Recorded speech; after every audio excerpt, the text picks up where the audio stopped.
Alhamdulillahilladzi ja'ala ayyamat tashriqi ayyama aklin wa syurbin.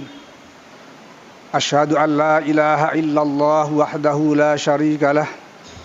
Wa asyhadu anna Muhammadan abduhu wa rasuluhul amin. Allahumma salli wa sallim wa barik ala sayyidina Muhammadin wa ala alihi wa sahbihi wa ummatihi ajma'in. Amma ba'du fa ya ibadallah. Usini wa iyyakum bitaqwallahi wa ta'atihi faqad fazal muttaqun. Wa ahussukum wa iyyaya ala ta'atillahi wa ta'ati rasulih fi kulli waqtin wa hin la'allakum tuflihun. Ya ayyuhalladzina amanu taqullaha haqqa tuqatih wa la tamutunna illa wa antum muslimun. Wa idza quri'al qur'anu fastami'u lahu wa ansitu la'allakum turhamun. A'udzu billahi minasy syaithanir rajim. Bismillahirrahmanirrahim. Inna a'tainakal kautsar fasholli rabbika wanhar inna syani'aka huwal abtar. Ma'asyiral muslimin, jamaah Jum'ah Masjid Ni'matul Ittihad rahimakumullah.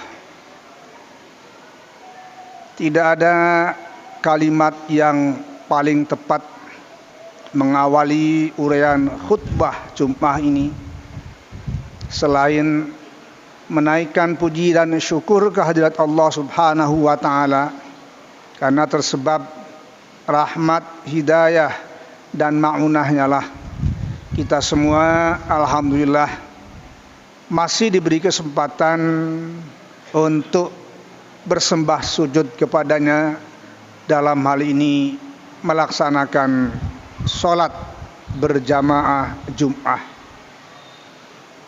Lebih dari itu, alhamdulillah di hari tasyrik, hari yang amat sangat berkah, mengiringi penaikan puji dan syukur, kita mohonkan salawat dan salam untuk Nabi dan Rasul akhiruz zaman, yakni Nabi Muhammad sallallahu alaihi wasallam beserta keluarga tercinta beliau, sahabat-sahabat terdekatnya, dan umat pencintanya kapan dan dimanapun mereka berada. InsyaAllah termasuk kita semua yang tengah berjamaah sholat Jum'ah di hari tasyrik ini. Ma'asyiral muslimin, jamaah Jum'ah yang dimuliakan Allah.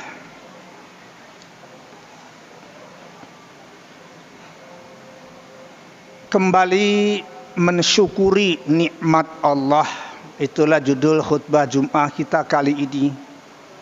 Kenapa khatib katakan kembali? Karena surat terpendek dalam Al-Quran ini yaitu surat Al-Kautsar,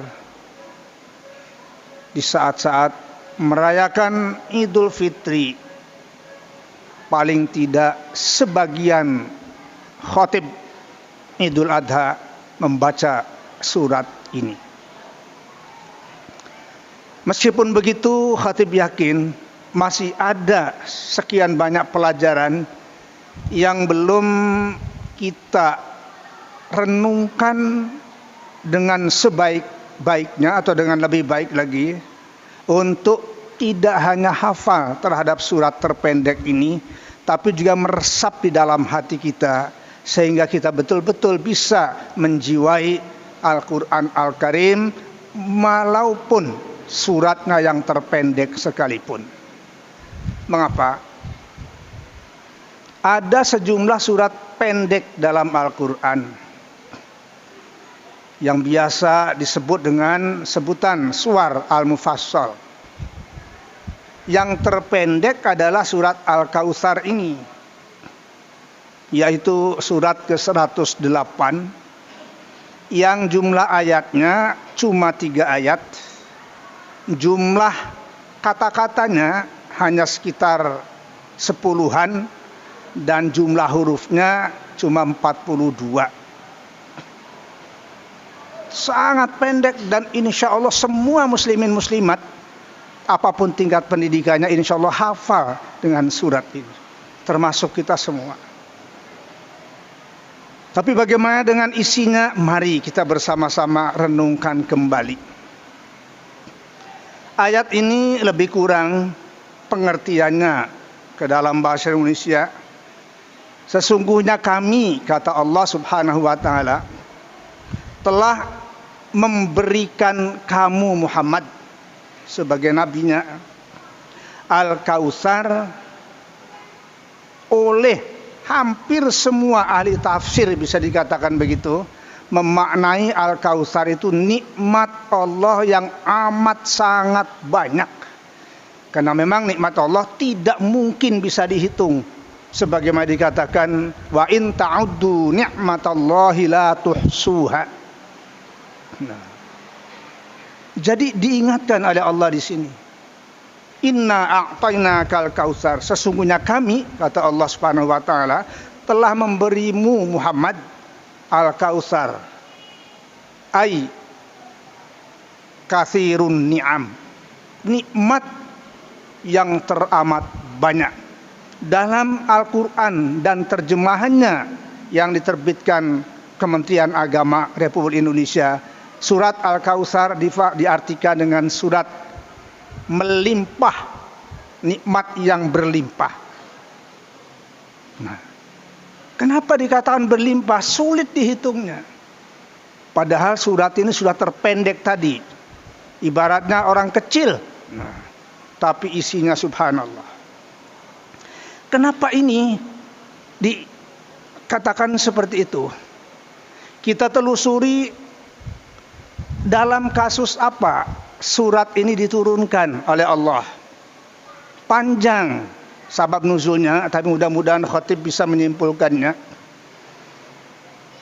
Suatu ketika Nabi Muhammad SAW itu mengalami musibah yang kategorinya musibah besar, musibah kubro. Kenapa?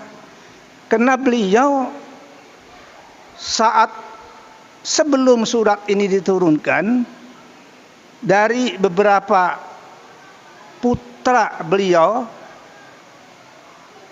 bersama Khadijah radhiyallahu anha, tinggal satu-satunya yang masih hidup, yang dinamai dengan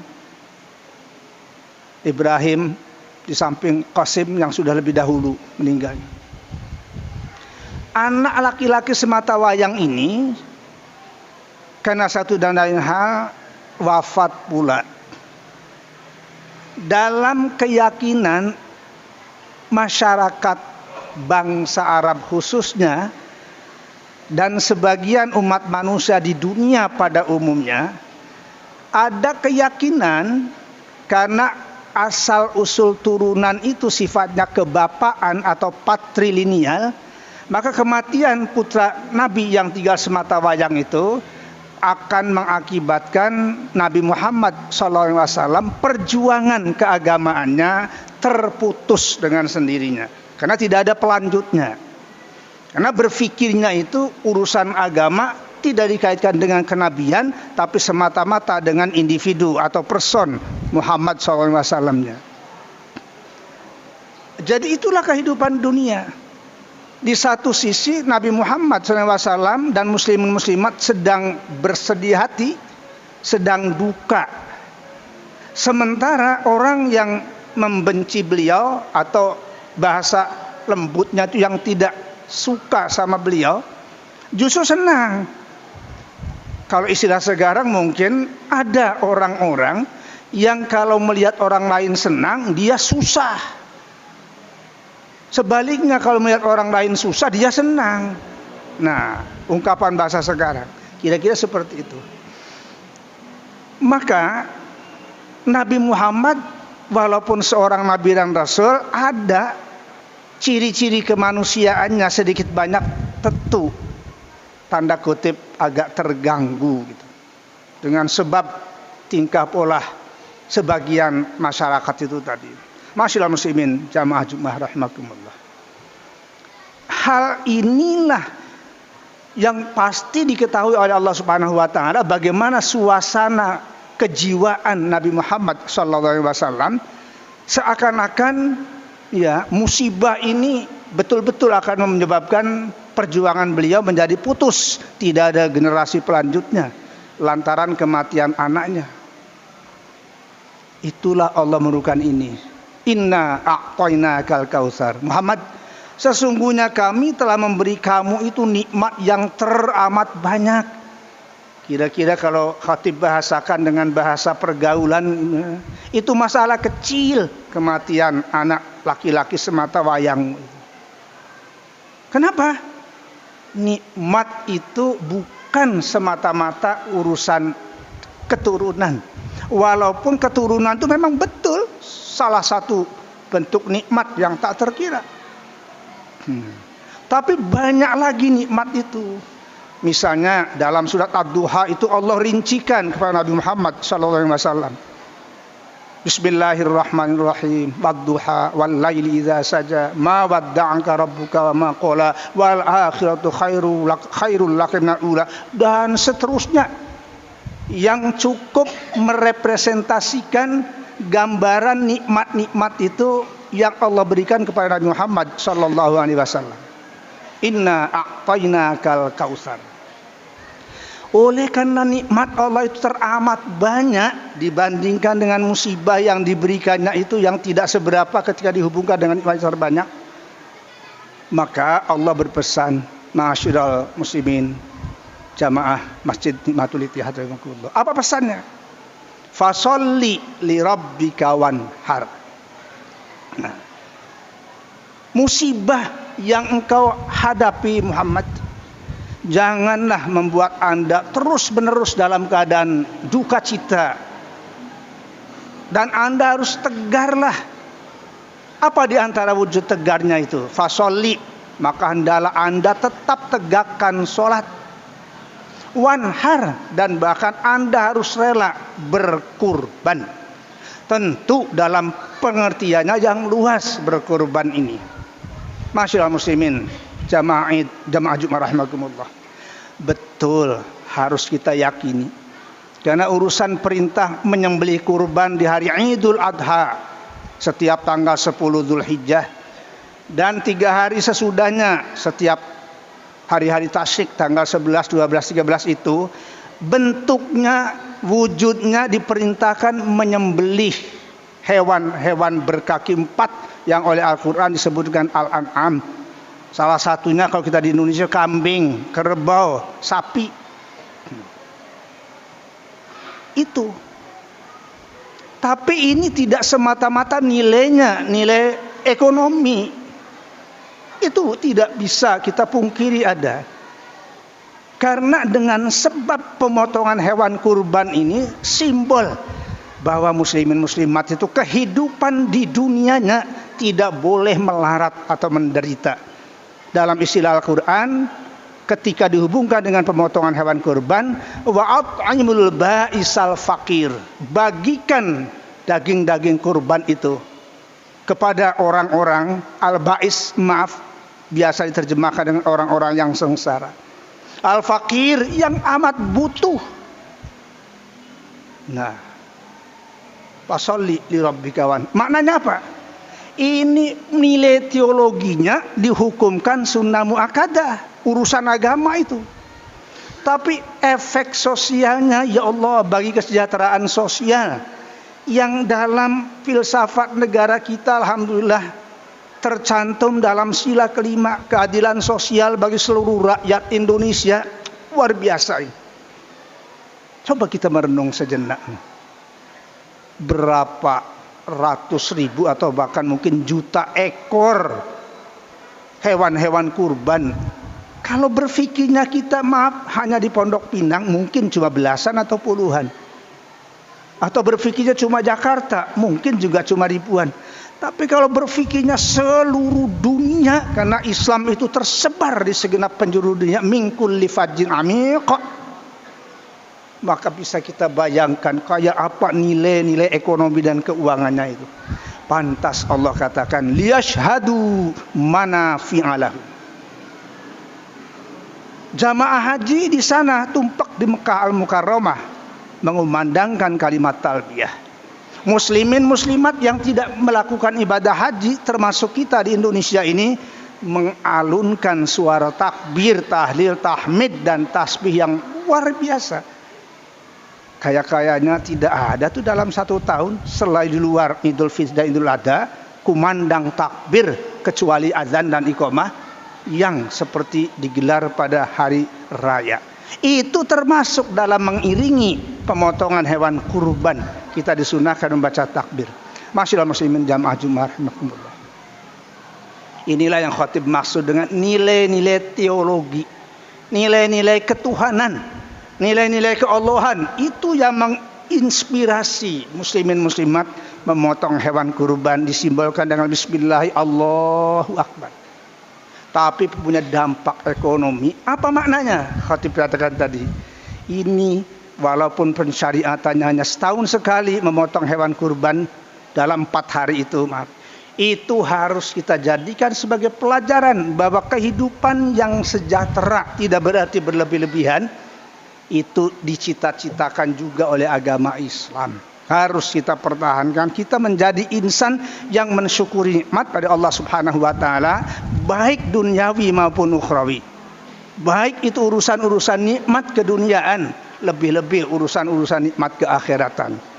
Tidak terputus dengan terputusnya hari tasyrik, tetapi terus kita berusaha bagaimana memupuk solidaritas sosial yang disyariatkan oleh agama kita dan alhamdulillah mendapatkan tempat terhormat di dalam negara kita ini sekurang-kurangnya seperti yang khatib katakan tadi itu. Masyaallah muslimin jamaah Jumat rahimakumullah. Di penghujung surat pendek ini Allah nyatakan inna syadi'aka huwal abtar. Tadi khatib katakan bahwa orang yang tidak meyakini dengan kenabian Muhammad, tidak percaya dengan Quran, dia senang akan terjadi kematian agama yang disampaikan beliau lantaran kematian anaknya. Tapi Allah Subhanahu wa taala katakan enggak Muhammad, mereka yang beranggapan seperti itulah yang abtar, putus tus dan tus. Maknanya apa? Keberlangsungan dinul Islam insyaallah menjadi hal yang niscaya. Karena itu tanggung jawab kita semua di sini sebagai muslim dan muslimat, bagaimana terus mengembangkan keagamaan kita ini kita cintai, bukan hanya dalam bentuk kata-kata tapi dalam perbuatan. Demikian uraian khutbah ini khatib sampaikan, mudah-mudahan bermanfaat. Barakallahu li wa lakum fil Qur'anil azim wa nafa'ani wa iyyakum bima fihi minal ayati wadh-dhikril hakim. Aqulu qawli hadza wa astaghfirullahal azim li wa lakum wa lisa'il muslimina wal muslimat wal mu'minina wal mu'minat fastaghfiruhu innahu huwal ghafurur rahim.